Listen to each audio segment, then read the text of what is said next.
Hi, everyone. I'm Stephanie DeMichael, and I welcome you to the Weekly Wrap Up, a teeny tiny little show where I share my personal choice of top 5 educational tweets from the past week. Why?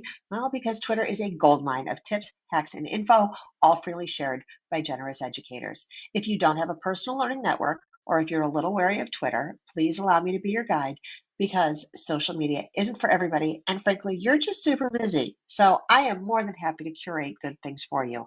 Now let's get to it with the top 5 tweets from the past week in no particular order. This tweet falls under the why didn't I think of that category? While we often advise students to enjoy a good night's sleep and a good morning's breakfast before a test, academic coach Mrs. Truckman gets super practical with her student-driven action plan to help kiddos deal with test anxiety. These guided questions, like if I get stuck on a problem, I can, or what calming strategies work best for me, allow students to create real and focused ways to self-calm and self-motivate. This is the template we all need right now. Thank you, Mrs. Truckman.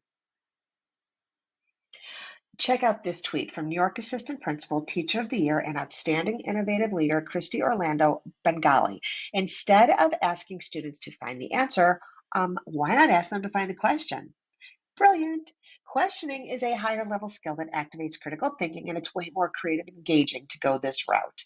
And of course, as Christy notes, this idea can be adapted for different content areas as well. In fact, one high school ELA teacher in the thread shares a creative way to adapt this idea for short stories using Socrative. Be sure to click on this tweet to learn more and get inspired.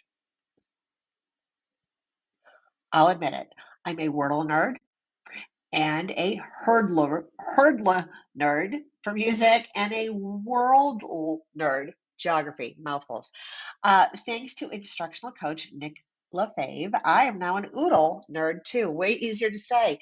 Players are presented with a daily 5-number equation to solve. This would be a perfect addition to your math classroom as a bell ringer or early finisher resource. Click the link in Nick's tweet to connect to his awesome blog and to learn more. This tweet took me back to the days when I rated my own local Home Depot for paint swatches to use in my high school ELA classroom to help students discern the difference between connotation and denotation. Thanks to Canva, as Kentucky educator Amanda Fox notes, you'll no longer have to make uncomfortable eye contact with the paint guy.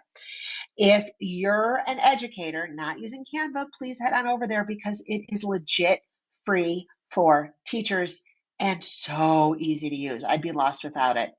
That's what I make this little resource on. Click on the tweet to view the activity and to learn how other teachers might adapt this idea to their content areas.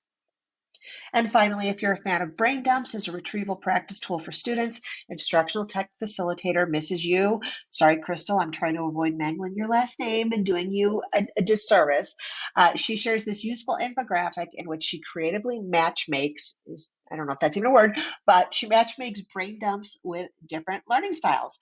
Let students show what they know in their own unique way. Follow Crystal for her other shares. And that's it, the top 5 finds on Twitter from the past week. I hope you find them useful for your teacher life.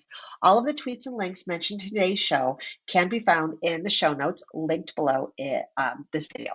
Feel free to share this video with your colleagues or the Wake Up Board colleagues. Use it in your teacher-based teams and faculty meetings. And if you need anything in the way of free coaching or micro-learning opportunities like this one, please don't hesitate to reach out and or check out my contact info in the show notes. I'm Stephanie DeMichael, learning designer and instructional coach with the Educational Service Center of Northeast Ohio. Thank you so much for watching and supporting. I will see you next week.